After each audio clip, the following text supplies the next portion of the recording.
და დაბრუნდით უკვე სტუმართან ერთად მოსპინძლობთ ქალბატონ მარიკა ლაფაურს, რომელიც მუსიკოსი გახლავდა, ასევე საზოგადოება ლილეს თავმჯდომარე. დილამშვიდობის და ძალიან დიდი მადლობა ჩვენთან მომბრძანებისთვის. მოგესალმებით. საუბრობთ პროექტზე კარგი სახლი, რომელიც კისისხევში ხორციელდება და ალბათ მაყურებლისთვის პირველ რიგში საინტერესო იქნება მისი შინაარსი განვუმარტოთ. 2 წელია უკვე პროექტი მიმდინარეობს და რა არის მისი მთავარი მიზანი?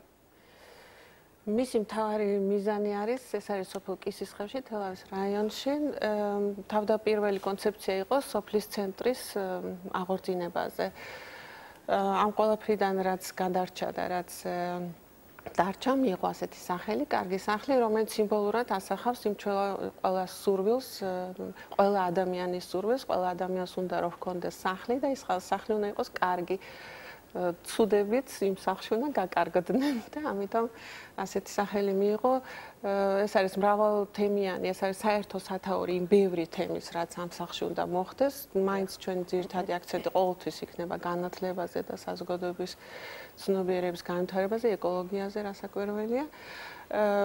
მაგრამ არ არსებობს თემა, რომელიც ჩვენთვის რელევანტური არ იყოს, ამიტომ ყველა დაინტერესებულს შეუძლია ჩვენ მოგმართოს და ჩვენ ყველასთან კოოპერაციისთვის მოხარული ვართ. კი ბატონო, ქალბატონ მარიკა, თქვენ ახსენეთ, რაც დარჩა და რაც გადარჩა. რა მოხდა, რატომ შეიკვეცა, მოგიხდათ პროექტის შეკვეცა, ესე ვთქვათ? პროექტი დაფინანსებულია გერმანიის მიგრაციის უწყებიდან, რომელიც ექვემდებარება საგარეო საქმეთა სამინისტროს. თბილისში მას ყავს არაჩვეულებრივი კურატორი ირმა წერეთელი, რომელმაც იცოდა ჩვენი მუშაობის შესახებ და ამიტომ ეს თანამშრომლობა თავიდანვე კარგად შედგა, რომ ის გვენდობოდა ჩვენი გამოცდილებებიდან გამომდინარე. პირველ რიგში თუნდაც ის, რომ გერმანიის სახელმწიფო ფონდი აფინანსებს საქართველოში საკმაოდ სოლიდური თანხით ასეთ პროექტს, მოლოდინი არის, რომ საქართველოს მხრიდან მას მხარდაჭერა ექნება. პროექტის დასაწყისი დაემთხვა ჩვენს პოლიტიკურ ცვლილებებს 2 წლის წინ და ამიტომ შეიძლება ვთქვათ დავაბრალოთ ასეთ რამეს, რომ აი ამან გამოიწვია ასეთი უყურადღებობა და იგნორირება ამ პროექტის. თუმცა აი ესეც არის ჩვენი ხინჯი საქართველოში, რომ უწყებები ისე მუშაობდნენ შეიძლება იმას გაეცინოს ახლა ამ სურვილზე, მაგრამ ამ საქმეების გადაბარება უნდა ხდებოდეს ისე, რომ რამე ასეთი საქმეები არ ფუჭდებოდნენ და ამ პროექტს ესეთი ზედმეტი სახელიც კი დაარქვეს კულტურის სამინისტროში პატარა პროექტიო, რასაც მე რასაკვირველია მაშინ არ დავეთანხმე და ეს არ არის პატარა პროექტი და პატარა, ამით უმეტეს მაშინ მნიშვნელოვანია, რომ პატარას უნდა შეეძლოს ყოფნა და განვითარება. კი ბატონო, პატარა პროექტი, რომელიც ხელშეუწყობს ცნობიერების სამაღლებას, ხელშეუწყობს რეგიონის განვითარებას, მისი შესაძლებლობების წინ წამოწევას, შესაძლოა ტურისტების მიზიდვას და გახდება მაგალითი როგორ უნდა განვითარდეს, თქვათ, სხვა რეგიონები, სხვა სოფლები და ასე შემდეგ. ეს გამოვიდა, რომ არის პატარა პროექტი. ხო, ეს პროექტი მე მიმაჩნია მოდელად თავისი მრავალწახნაგოვნობით და არა მარტო საქართველოსთვის, არამედ ნებისმიერ სოფლიოს წერტილში, რომელიმე სოფლისთვის და თუ თქვენ ტურიზმი ახსენეთ, მაგალითად ერთს დავასახელებთ მაგალითისთვის ჩვენი საშუალებით და დაფინანსებით შესაძლებელი გახდა რომ შეგვესწავლა მთელი ეს ხეობა, აგვეღწერა ტყეში გაბნეული ჯერ საერთოდ რომელზეც დოკუმენტაცია არანაირი არ არსებობს, ისეთი ძეგლებიც კი თვითონ ამ სოფლის ტერიტორიაზე 63 ძეგლია ჯერ კიდევ შემორჩენილი. ადრეული ქრისტიანობის ხანიდან მე-4 საუკუნიდან დაწყებული გვაქვს ამის ნიმუშები. მხოლოდ ეს ერთი თემა, რომელიც ჩვენ იქ ვიმუშავებთ, უკვე ძალიან მნიშვნელოვანია, რომელსაც ჯერჯერობით სამწუხაროდ ვერ ვამზიურებთ გარეთ, რახან აი სულ რაღაცებთან ბრძოლა გვიწევს.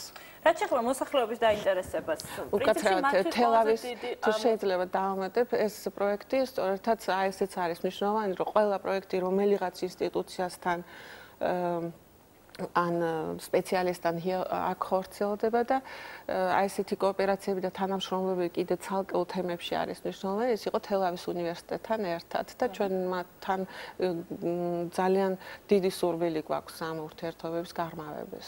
ძალიან კარგი. თვითონ მოსახლეობას თუ ჰქონდა დაინტერესება, როგორც წესი მათ პირველებს უნდა შეემჩნიათ სიახლე სოფელში ალბათ და რამდენად აქტიურები არიან სხვადასხვა ღონისძიებაში ჩართულობა. პროექტის მოთხოვნა, ფონდის მოთხოვნა იყო მოსახლეობის ჩართულობა და ეს პირდაპირ ფინანსურ ბიუჯეტშიც კი იყო ასახული, რომ მათი ჩართულობითაც უნდა რაღაცები დაფარულიყო.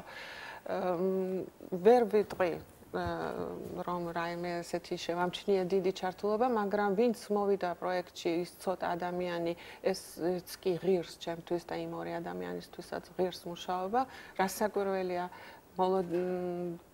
არ იყო ის, რაც კარგ შემთხვევაში შეიძლება ჩვენ წარმოვიდგინოთ, მე მაინც მოსახლეობის მიმართ მინდა დავჭელმობიერი, იმიტომ რომ ის ბევრჯერ მოტყუებული და იმედგაცრუებული არის და აი ამ დობის მოპოვებას და გამოღვიძებას ძალიან სიღრმისეულ სამუშაო ჭირდება და ჩვენ მხოლოდ პოლიტიკური პაროლებით ვცდილობთ ხოლმე მათ გამოღვიძებას, რაც არ არის რასაკვირველია შედეგის მომტანი, როგორც აი პრაქტიკულად მერე ჩანს. იმედია ამ შემთხვევის შემდეგ უკვე უფრო აქტიურები იქნებიან მოსახლეობის წარმომადგენლები, მაგრამ საინტერესო რატომ შეარჩიეთ თქვენ თავად კისისხევი? მე თავად კისისხევი იმიტომ შევარჩიე, რომ ეს მამაჩემის მხრიდან სოფელი, მისი წარმოშობის ადგილი არის. მარტო ამიტომ არ შემერჩევი, უბრალოდ აქ გამიადვილდებოდა უფრო მუშაობა და ყველას ახსოვს იქ მამაჩემის ღვაწლი, ასევე უნდა ახსოვდეს ტელემაუწყებლობასაც და თქვენს არხს. მამაჩემი ერთ-ერთი პიონერი და დამაარსებელი არის საქართველოში ტელემაუწყებლობის და ეს სწორედ როდესაც მოსახლეობის პასუხისმგებლობაზე ვსაუბრობდით, აი აქ შემოსვლის წინ რომ გავიარე იმ ყოფილ ბაღთან, გამახსენდა სწორედ რომ მამაჩემი დილით 8 საათზე სანამ რედაქციაში შევიდოდა ხოლმე, იმ ყვავილებსაც აქ ვრწყავდა. სოლომონ ლაფაური. ძალიან დიდი მადლობა სტუმრობისთვის, წარმატებას გისურვებთ და ჩვენს მაყურებელს უნდა შევახსენოთ, რომ ჩვენი სტუმარი იყო ქალბატონი მარიკა ლაფაური, რომელიც მუსიკოსი გახლავთ და ასევე საზოგადოება ლილეს თავმჯდომარე.